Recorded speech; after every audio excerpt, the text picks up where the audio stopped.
Last lecture में हम triangle inequalities के बारे में बात कर रहे थे। तो वहां पे हमने साइन का फॉर्मूला देखा था एक। अब थोड़ा सा आगे बढ़ते हैं और यहाँ पे देखते हैं कि भाई tan में अगर है तो क्या होगा। अब वहां पे भी ये था कि भाई ट्राइंगल के अंदर ऑब्वियसली अगर हम तीन एंगल्स ऐसे ले रहे हैं जिनका सम 180 है, इसका मतलब वो एक ट्राइंगल के एंगल्स हैं। तो अगर यहाँ पे भी हमारे पास लेट्स से तीन एंगल्स हैं, angle A plus B plus C is equal to 180 degree, तब उस केस में क्या होने वाला है। तो पहले तो मैं आपको एक टेन थीटा का फॉर्मूला बता देता हूँ। Ten A plus B plus सी होता क्या है, ये फॉर्मूला आपको याद रखना है। Ten A plus B plus सी ये आप निकाल सकते हैं, पर निकालने की वही बात है कि बस की जरूरत नहीं पड़ने वाली है आपको ना, बस आपको बस याद रखना है। तो क्या होगा, ten A plus ten B plus ten C minus ten A into ten B into ten C and the whole divided by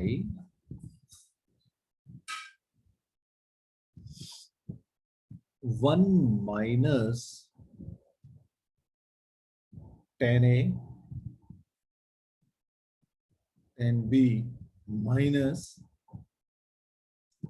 10b 10c minus 10c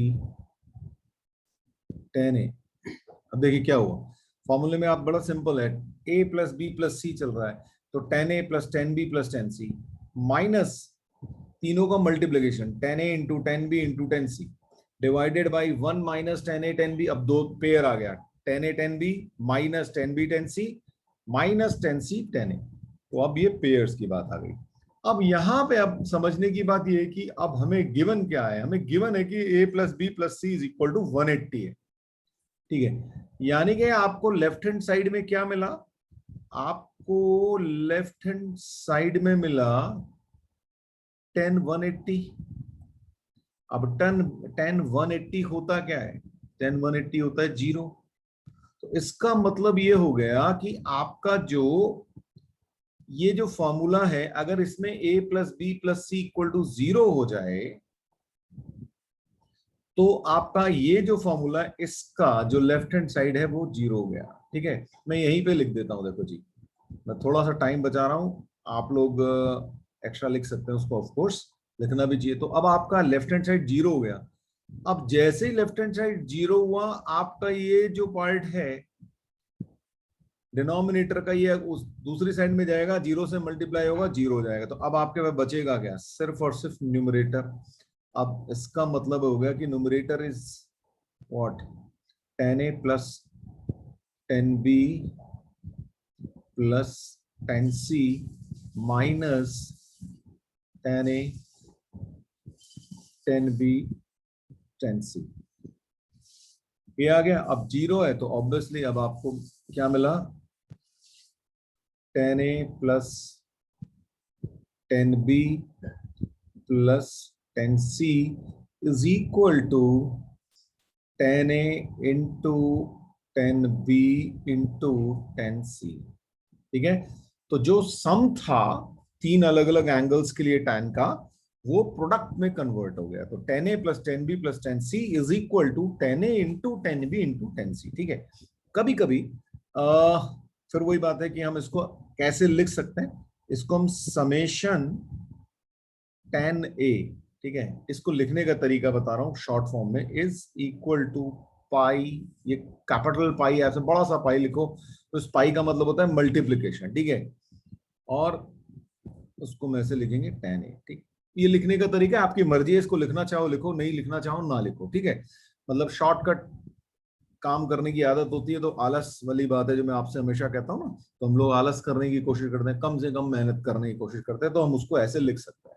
तो sum of 10a is equal to sum of 10a, product of 10a। इसका मतलब क्या हुआ कि सम मतलब इतने भी जितने भी एंगल हैं 10a plus 10b plus 10c is equal to pi का मतलब है multiplication is equal to 10a into 10b into 10c। आप सीधा सीधा ये भी याद रख सकते हैं, कोई दिक्कत नहीं है, ये कई बार काम आती हैं चीजें, तो नोट करें इस चीज को, और कोई दिक्कत है तो आप मुझसे पूछ लें फटाफट। ये सिर्फ एक तरीका है लिखने का, ठीक है, ये कोई ऐसा नहीं कोई फॉर्मूले से लिख दिया, ये एक तरीका है। तीन चीजों का सम को मैंने बस खाली ये समेशन का साइन लगाया और यहाँ पे एक पाई लिखा, इसका मतलब ये प्रोडक्ट का साइन है, ठीक है, ये कोई फॉर्मूला नहीं है, this is just a way of writing, just a smaller way of writing things, right. ऐसा कुछ भी नहीं है कि ये कोई फॉर्मूले से आ गया है, आप इसको नहीं भी लिखें तो भी कोई दिक्कत नहीं है।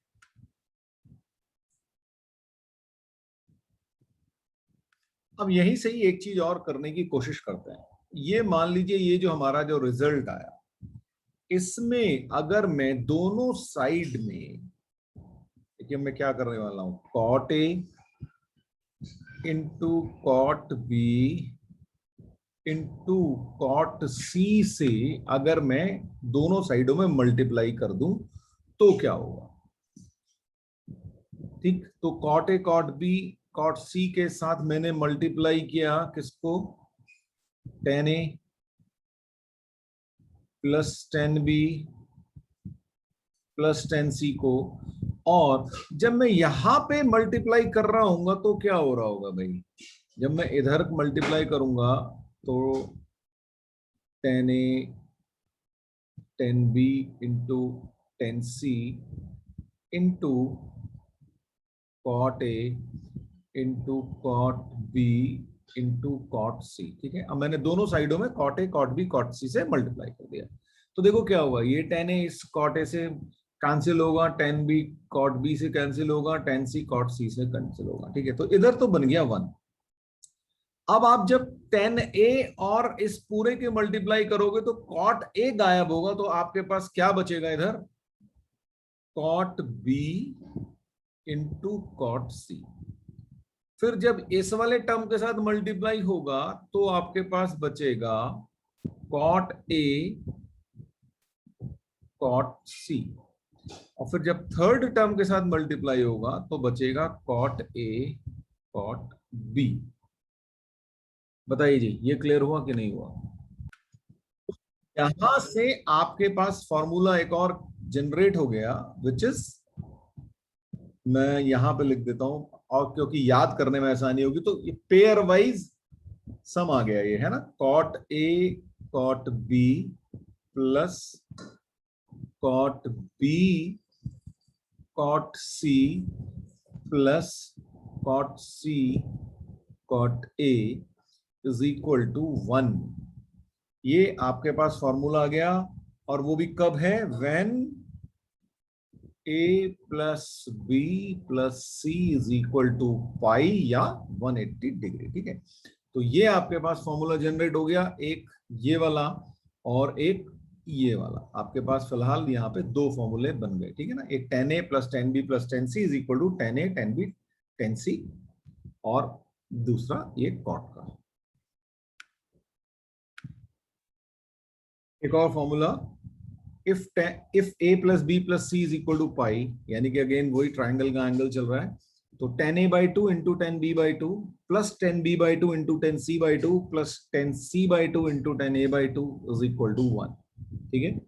अब क्या वो देखो, अब ध्यान से देखो, पीछे वाले में यहाँ पे जो कॉट के केस में था पेयर वाइज, वो 10 के केस में हाफ एंगल में आ गया है ना, वहां पे cot A cot B plus cot B cot C था, यहाँ पे क्या हुआ, 10a by 2 into 10b by 2 plus 10b by 2 10c by 2 plus 10c by 2 10a by 2 is equal to 1। अब अगर ये सोचें कि भाई ये आया कैसे, तो बड़ा सिंपल है, हमारे पास फॉर्मूला था a प्लस बी प्लस सी के लिए, उसको मैं a b c की जगह मैं a alpha plus beta plus gamma लिख देता हूं, तो क्या होगा, हमारा फॉर्मूला क्या था, 10 alpha plus 10 beta plus 10 gamma minus 10 alpha into 10 beta into 10 gamma divided by, अब ये पेयर वाइज था यहाँ पे, 1 minus 10 alpha 10 beta minus 10 beta 10 gamma minus 10 gamma 10 alpha. ठीक, ये हमारा फॉर्मूला था। अब यहां पे अगर मैं alpha is equal to A by 2 कर दूं, beta is equal to B by 2 कर दूं, और gamma is equal to C by 2 कर दूं, यानी कि मैंने एंगल्स को कर दिया हाफ, तो इसका मतलब क्या हो जाएगा, alpha plus beta plus gamma is equal to हो गया हमारा A by 2 plus B by 2 plus C by 2। ठीक है, यानी कि half of A plus B plus C, और a plus B plus C है 180 डिग्री, तो ये हो गया 180 डिग्री यानी कि 90 डिग्री। ठीक है, अब alpha plus beta plus gamma हो गया 90 डिग्री। तो अब मैंने क्या लिखा, तो 1090 degree alpha plus beta plus gamma की जगह मैंने 90 डिग्री लिख दिया। 1090 डिग्री इज, अब अल्फा की जगह 10a/2 plus 10b/2 plus 10c/2 minus तीनों का product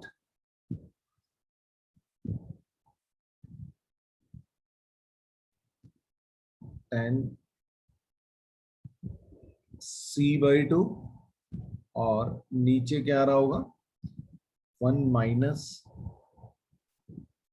10a/2 into 10b/2 into 10c/ sorry pair wise आएगा, 10a minus 10a/2 into 10b/2 minus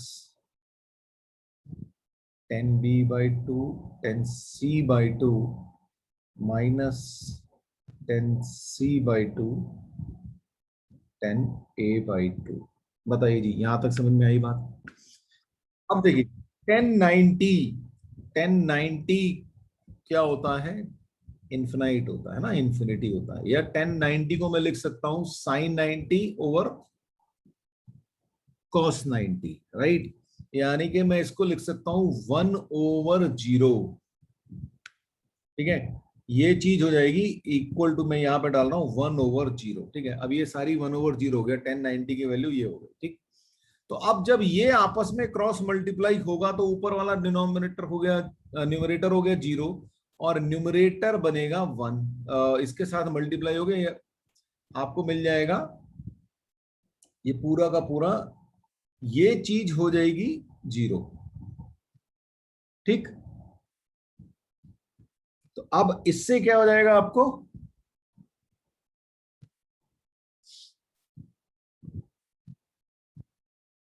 ये सीधा सीधा, अब आपको दिख गया होगा कि जैसे ही आपको ये मिलेगा आपका ये आंसर आ जाएगा। बोलो भाई, आएगा कि नहीं आएगा, बोलो। बिल्कुल, ये रिजल्ट आपको दिख गया कि कैसे आ जाएगा, ठीक है ना, ऐसे ही बिल्कुल जैसे पहले किया था, हमने मल्टीप्लाई किया था cot a/2 into cot b/2 into cos c/2 से, फिर से इस इक्वेशन को मल्टीप्लाई करेंगे तो अब हमारे पास एक रिजल्ट आ जाएगा, वो होगा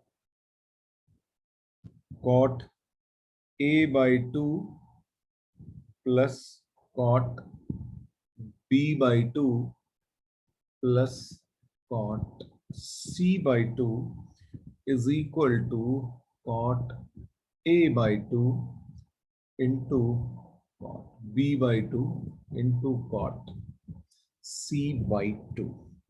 अब आप कंपेयर करके देखो, ये चीज जो a/2 के लिए cot में है वो 10 के लिए पूरा का पूरा a के लिए था। थोड़ा सा डिफरेंट, आपको एक पैटर्न सा समझ में आएगा, है ना। देखो पहले वाले में हमने क्या कहा था, 10a plus 10b plus 10c is equal to 10a 10b 10c। ठीक, ये था। प्लस वाला मल्टीप्लिकेशन में जा रहा था। अब यही चीज कॉट वाले में क्या हो गया, कॉट ए प्लस कॉट, ये a बाई 2 में आ गया कॉट के केस में। तो cot A by 2 plus cot B by 2 plus cot C by 2 is equal to cot A by 2 cot B by 2 into cot C by 2। तो वहां पे जो मल्टीप्लीकेशन था 10 के केस में वो a के लिए पूरे एंगल के लिए था, यहाँ पे हाफ एंगल के लिए आ गया आपके पास। और ऑफ कोर्स यहाँ पे भी a plus B plus C is equal to 90 है ही, सॉरी 180 है ना। तो इस तरीके से आपको पैटर्न दिखेगा। अब यहाँ पे ये वाला जो पैटर्न है, अब आप देखो 10a by 2 plus 10b by 2 plus 10c, ये मतलब इनका पेयर वाइज इक्वल टू 1 है यहाँ पे। तो कॉट के केस में कहां पे आया ये, कॉट के केस में कंप्लीट एंगल के लिए आ गया। तो सेम चीज आ रही है। पैटर्न अगर आपको समझ में आया तो आपको याद रखने में आसानी हो जाएगी, इसीलिए मैं आपको दिखाने की कोशिश कर रहा हूं। जरा एक क्वेश्चन देखिए, ट्रू और फॉल्स। क्वेश्चन क्या कह रहा है, there exist a triangle ABC tangents of whose interior angles are 1 2 3।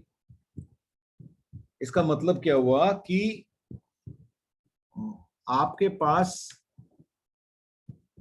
10a, अगर मैं 3 एंगल मान लूं तो 10a इज इक्वल टू 1 है,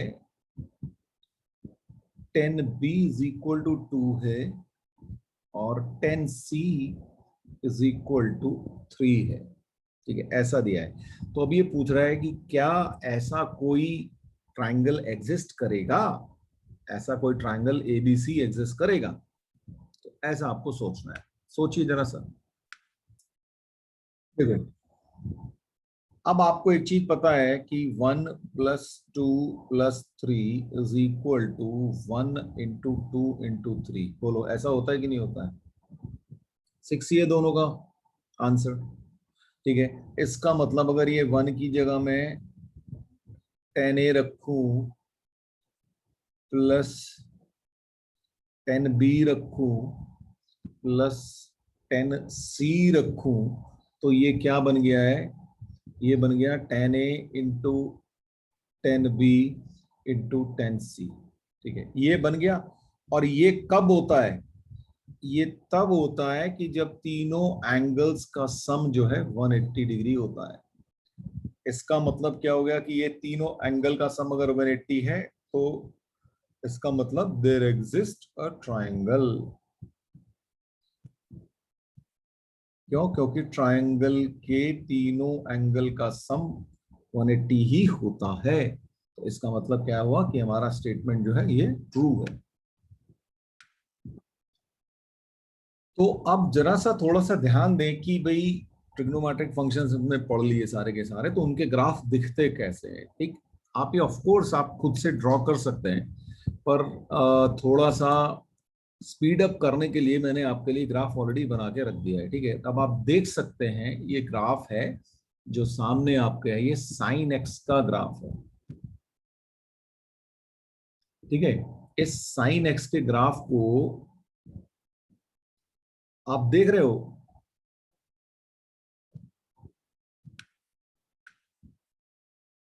ग्राफ से एक बात सीधी सी क्लियर हो रही है कि जब आप जीरो पे हैं, यानी कि जब ओरिजिन पे है तो इसकी वैल्यू साफ साफ जीरो दिख रही है। जब आप पाई बाई 2 पे हैं तो वैल्यू जो है 1 है।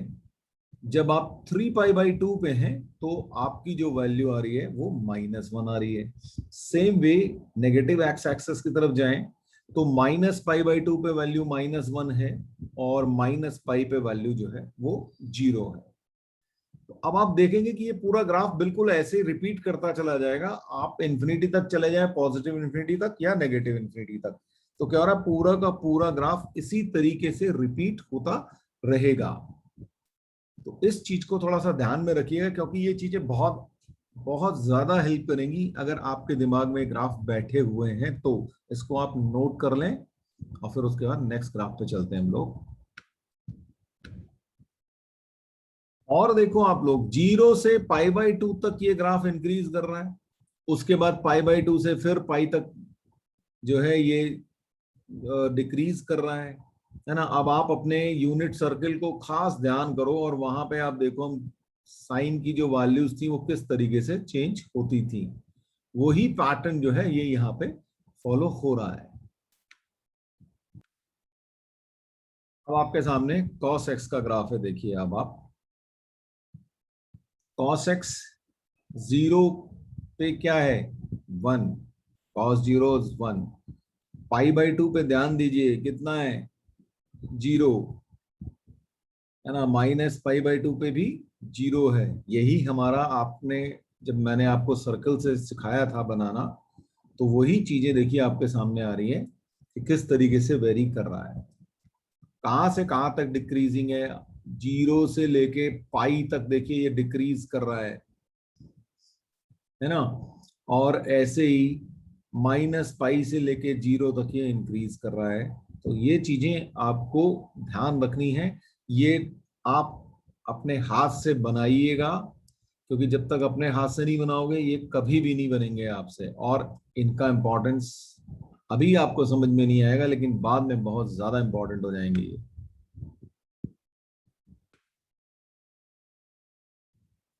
अब आपके सामने देखिए 10x का ग्राफ है, 10 0 is 0, 10 pi by 2 is infinity. देखिए ये जो लाइंस बीच में वर्टिकल लाइंस दिख रही है पाई बाई 2 और 3 पाई बाई 2 पे, ये आपको दिखा रही है कि यहाँ पे जो रेड कलर से आपका ग्राफ बना हुआ है, ये देखिए सीधे सीधे इंफिनिटी पे टच करने की कोशिश कर रहा है, ठीक है। ऐसे ही माइनस पाई बाई 2 पे ये माइनस इंफिनिटी की तरफ जा रहा है।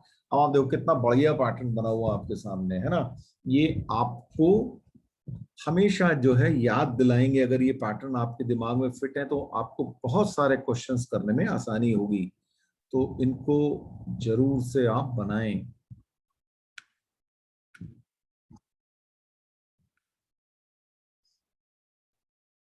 अब देखिए ये आपके सामने कॉट एक्स या कॉट थीटा का ग्राफ है। अब अपने टेन के साथ इसको देखिए कंपेयर करके किस तरीके से ये है, ये 0 पे इंफिनिटी दे रहा है और 9 पाई बाई 2 यानी कि 90 डिग्री पे 0 है। जब आप खुद से बनाएंगे ना तो टेन थीटा और कॉट थीटा का ग्राफ एक साथ बनाइएगा, देखो आपको कितना अच्छा दिखेगा। नोट करें इसको और याद रखना है आपको। अब आपके सामने ये कॉसेक थीटा का ग्राफ है। आप जरा ध्यान से देखिएगा, ब्लू कलर से जो है साइन एक्स का ग्राफ है और ये रेड कलर से कॉसेक एक्स का ग्राफ है, ठीक है। अब फर्क कहाँ है देखो, साइन एक्स जो है कभी भी 1 से और -1 से, मतलब 1 से ज्यादा और -1 से कम नहीं हो सकता, है ना। ये हमेशा -1 और 1 के बीच में बैठता है, इसीलिए क्योंकि कॉसेक उसका रेसिप्रोकल है, तो कॉसेक जो है वो -1 और 1 के बीच में नहीं आ सकता। तो अब आप देखो क्या ब्यूटी है इस ग्राफ की कि किस तरीके से बना हुआ है कॉसेक, जहां पे साइन एक्स 0 से पाई के बीच में आप देखो तो कॉसेक किस तरीके से बिहेव कर रहा है।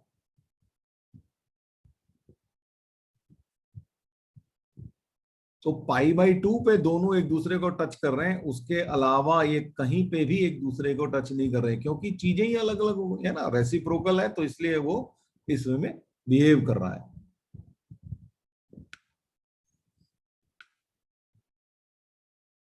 अब आप देखिए ये आपका है सेक एक्स का ग्राफ, क्या हो रहा है, अब ब्लू कलर से आपके सामने जो है कॉस एक्स का ग्राफ है और रेड कलर से जो है आपका ये सेक एक्स है।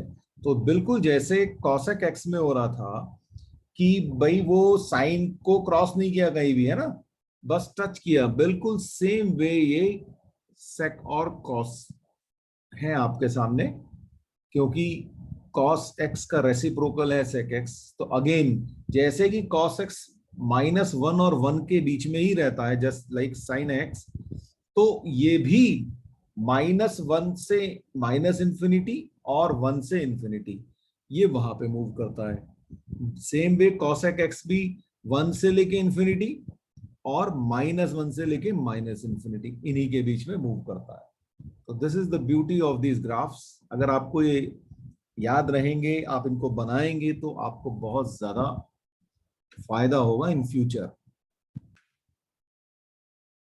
अब हम बात करेंगे maximising and minimising using the properties of trigonometric functions, right. Trigonometric functions को मैंने ट्रिग फंक्शंस लिख दिया यहाँ पे। तो होता क्या है, अब आपने एक चीज नोट करी कि हमारा जो साइन एक्स और जो कॉस एक्स है वो कहाँ पे लाई कर रहा है, वो -1 और 1 के बीच में लाई कर रहा है, ठीक है।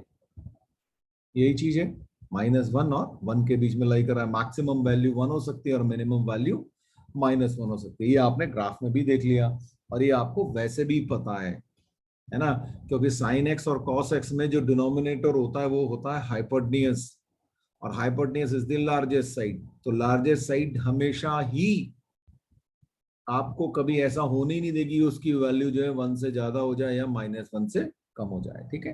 तो ये आपका रहा। और अब आप सोचें, अभी अभी हमने ग्राफ देखे सेक एक्स और कॉसेक एक्स के, तो ये कहां से देखे आपने, ये -∞ से लेके -1 को उसने टच किया इसलिए वहां पे क्लोज ब्रैकेट यूनियन 1 से लेके इंफिनिटी तक।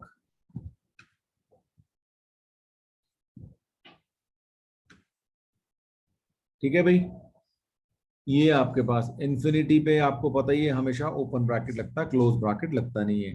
तो ये आपके पास sec x and cosec x है। और ऐसे ही tan x and cot x, ये कहां से, ये तो आपने देखा -∞ से लेके +∞ तक वेरी करते हैं। ये चीजें आपको याद रहनी चाहिए। तो अब आपको पता है कि साइन एक्स की मैक्सिमम वैल्यू और कॉस एक्स की मैक्सिमम वैल्यूज और मिनिमम वैल्यूज आपके सामने, ऐसे ही सेक एक्स और कॉसेक एक्स की, टेन एक्स और कॉट एक्स की, ये आपको रटी होनी चाहिए हर वक्त कि क्या। और वैसे भी अगर आपने ग्राफ देखे तो आपको अब चीजें ना आपस में एसिमुलेट आप करना शुरू कर देंगे कि अच्छा हाँ, ग्राफ में भी तो हमने देखा था कि ऐसा हो रहा था। वहां पे 10x के ग्राफ में आपने देखा इन्फिनिटी भी टच कर रहा था, -∞ भी टच कर रहा था।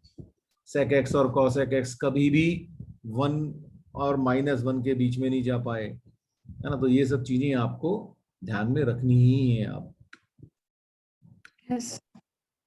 और इसी चीज को बोलते हैं रेंज, है ना। तो अब आपसे कोई पूछे भाई साइन एक्स और कॉस एक्स की रेंज क्या है, कहां से कहां तक मूव करते हैं, तो आपको पता है कि भाई ये -1 से लेके 1 के बीच में मूव करते हैं। ऐसे ही सेक एक्स और कॉसेक एक्स की रेंज क्या है, भाई -∞ से -1 और 1 से लेके इंफिनिटी तक इनकी रेंज है। ऐसे ही टेन एक्स और कॉट एक्स की जो रेंज है वो मिनिमम -∞ हो सकती है और मैक्सिमम जो है +∞ हो सकती है।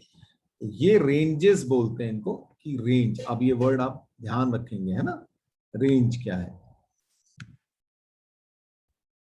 अब आपके सामने क्वेश्चन ये है कि find the range of y is equal to sine 2x, यानी कि साइन 2x कहाँ, भाई हमें पता है साइन x जो है -1 से 1 के बीच में मूव करता है।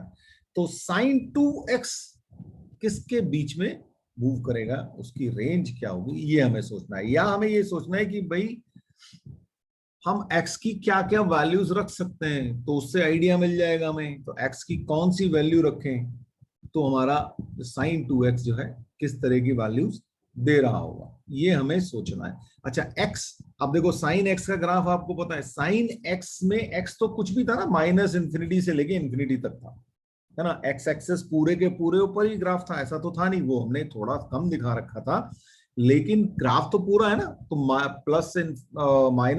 से लेके +∞ तक का आपका साइन एक्स का ग्राफ होता। मैंने आपको बोला भी था उस वक्त कि ये आप इसको इंफिनिटी और -∞ तक लेके जा सकते हो, ठीक है। बस आप x की वैल्यू डाल सकते हो, लेकिन y की वैल्यू यानी कि उसकी रेंज हमेशा जो है वो -1 और 1 के बीच में ही रहेगी, ये हमने देखा।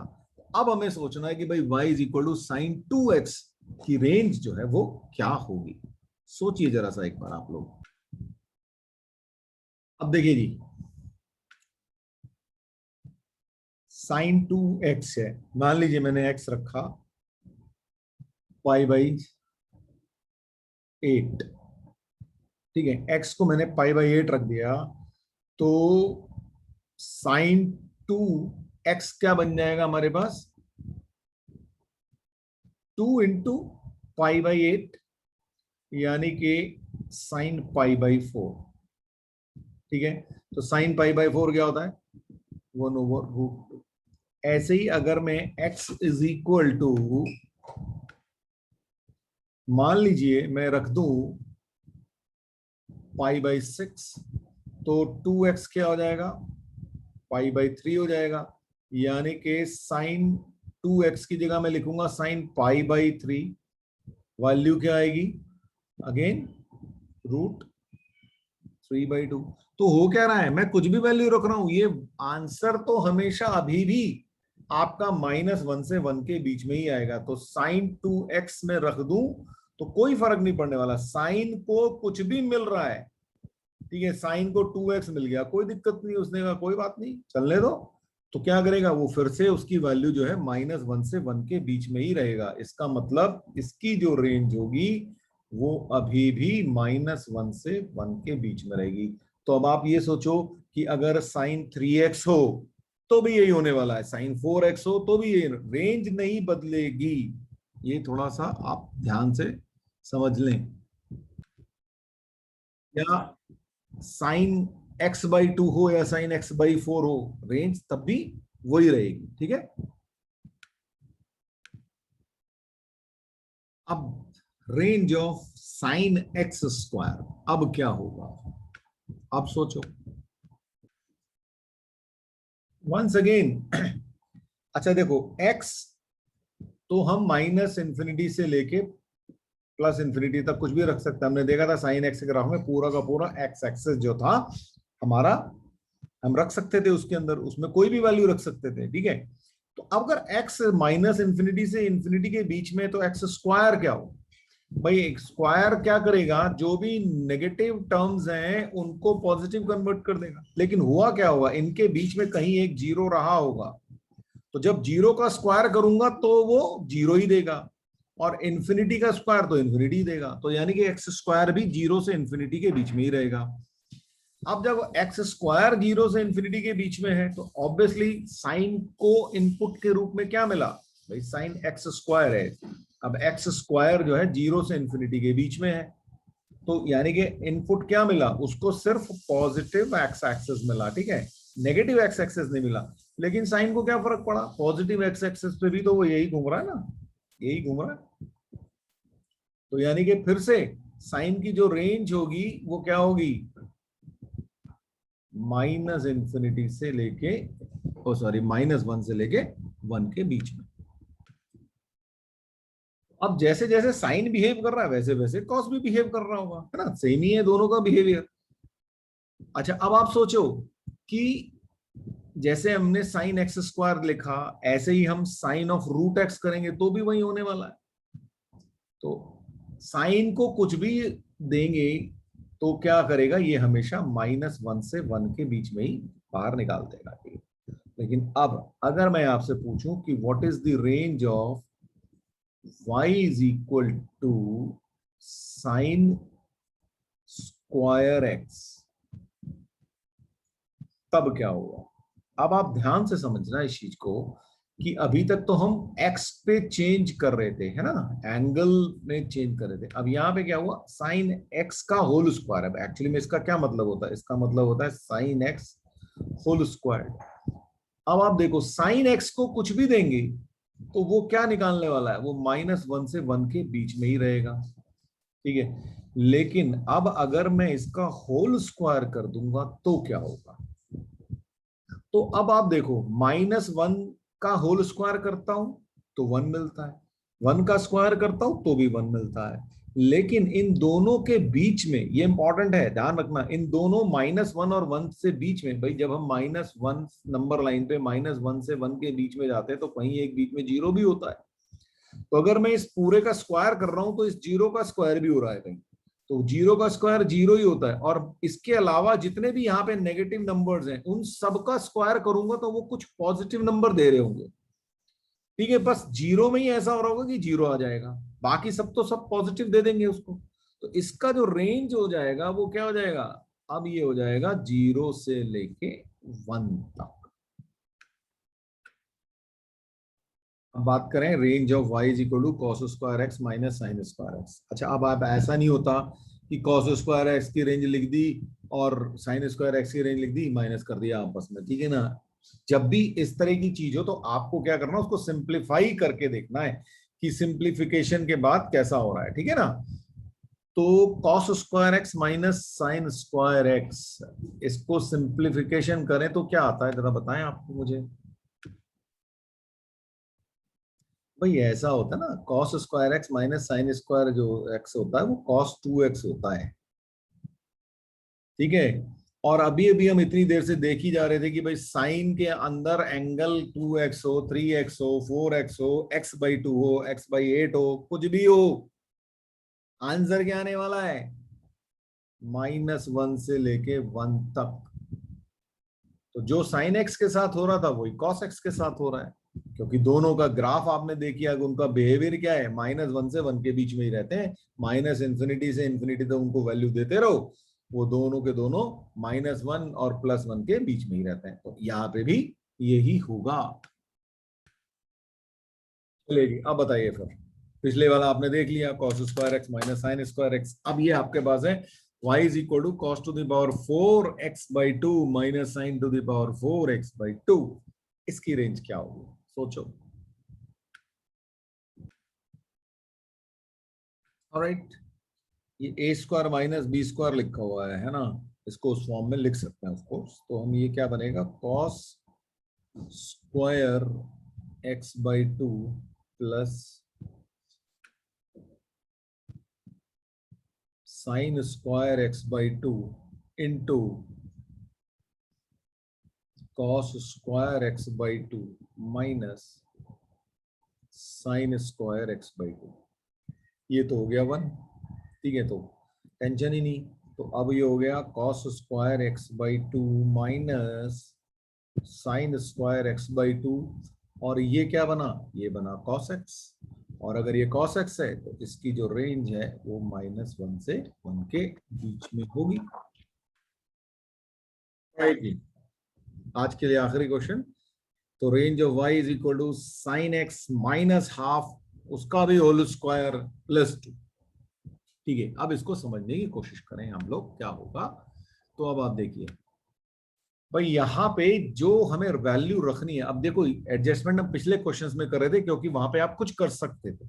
यहाँ पे तो ऑलरेडी आपको पता है कि भाई साइन एक्स की जो रेंज है वो मेरी रेंज क्या है, भाई साइन एक्स की रेंज है -1 से 1 के बीच में।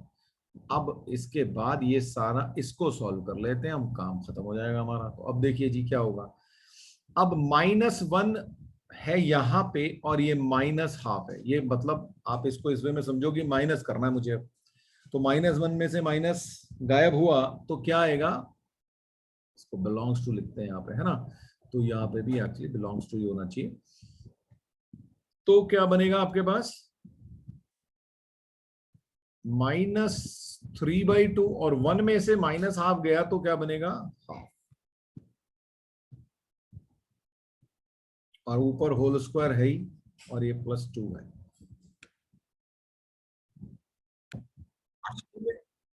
एक्चुअली में हो क्या रहा है ना कि ये तो पूरा रेंज है। आप ये सोचो कि ये एक्चुअली में -1 से 1 के बीच में तो इनफाइनाइट नंबर्स लिखे हुए हैं, है ना। और हर एक में से -½ कर रहा हूं मैं। तो भाई देखो, जो लार्जेस्ट वाला है वो ये है इस साइड में, है ना, और ये इधर है, तो उससे होगा, बाकी सब तो इसी के बीच में, अभी भी उनकी वैल्यू उनसे बीच में ही रहेगी ना। तो इसीलिए हमारे पास ये आ गया, ठीक है। ऐसे मत समझना सिर्फ एक ही से किया हमने, एक्चुअली में हो क्या रहा है कि -1 से 1 के बीच में जो इन्फिनाइट नंबर्स हैं उन सब से -½ किया है मैंने। ये वाला जो -½ है ये सारों से किया है, पर क्योंकि तब भी हालत वही रहने वाली है, तो लार्जेस्ट जो लोएस्ट नंबर है वो -3/2 हो जाएगा, और बाकी जो है ये 1/2 हो जाएगा। तो बाकी जो बीच में माइनस हुए होंगे वो अभी भी इनके बीच में रहेंगे, वहां चेंज नहीं होगा। तो वो चीज लिखी है बेसिकली, इसका मतलब ये है, ठीक। तो अब देखिए, अब आगे बढ़े। तो अब देखो -3/2 और हाफ के बीच में जितने भी नंबर्स हैं, क्योंकि इसके खोपड़ी पे जो स्क्वायर लिखा हुआ है वो सब स्क्वायर होंगे, लेकिन जब स्क्वायर हो रहे होंगे तो अभी भी क्या होगा, -3/2 का स्क्वायर क्या होगा, अब आप ध्यान से देखो, -3/2 का स्क्वायर होगा 9/4, ठीक है, और 1/2 का स्क्वायर होगा 1/4। कौन बड़ा, ये बड़ा, 9/4 बड़ा, ठीक है। ऐसे ही अब क्योंकि आप -3/2 से लेके 1/2 नंबर्स तक के आपने स्क्वायर कर दिए, ठीक है, सॉरी ये 0 यहाँ पे आएगा, वहां गलत लिख दिया मैंने, ठीक है, यहाँ पे 1 होगा। तो ये इनसे यहां तक के, जब अब यहाँ पे एक 0 भी होगा, जब आप उसका स्क्वायर करोगे तो वो 0 ही देगा। तो यहाँ पे होगा क्या, मिनिमम जो है आपकी वैल्यू 0 आ जाएगी, और हाईएस्ट कितनी आ जाएगी 9/4। अब ये अब देखो इस रेंज के अंदर ये 1/2 का स्क्वायर नहीं आया, वो क्योंकि उससे बड़ा हमको मिल गया ऑलरेडी, तो रेंज ब्लड चेंज हो गई आपकी, तो अब आया, और ये बाकी का +2 अभी है ही। बताओ जी, यहां तक समझ में आया कि बता देता हूं। अब इसको इस वे में समझो कि -3/2 था, यहाँ था 1/2, यहाँ पे 0 था। अब हर नंबर का आप स्क्वायर कर रहे हो, ठीक है, इसका स्क्वायर किया तो आपके पास क्या आ गया, ये 0 से बड़ा हो गया 9/4 हो गया, ठीक है, यहाँ कहीं आ गया। 1/2 का स्क्वायर किया आपने, ये 1/4 हो गया। अच्छा, ये 0 से जस्ट पहले कोई नेगेटिव नंबर होगा होगा वो उस नेगेटिव नंबर का आप स्क्वायर करोगे तो वो पॉजिटिव होगा, लेकिन 0 से ज्यादा ही होगा, तो वो यहां पे आ जाएगा। अगर यहाँ पे 0 है तो वो नंबर 0 के जस्ट आगे आ जाएगा, ठीक है। लेकिन होगा तो 0 से ज्यादा ही, चाहे कितना भी छोटा हो, पर होगा तो 0 से ज्यादा ही। लेकिन ये जो बेचारा 0 है इसके बीच में, -3/2 और 1/2 के बीच में, इसका स्क्वायर करोगे तो वो 0 ही रहेगा ना, तो वो तो सबसे छोटा रहेगा। तो इसीलिए स्क्वायर करने के बाद हमारी रेंज जो है 0 से लेके 9/4 हो गई। अब आगे देखो, अब 0 में 2 ऐड करूंगा तो यहाँ पे 2 आ जाएगा, और 9/4 में 2 ऐड करूंगा तो कितना आ जाएगा, 17/4। तो अब हमारी जो रेंज आ गई वो ये आ गई।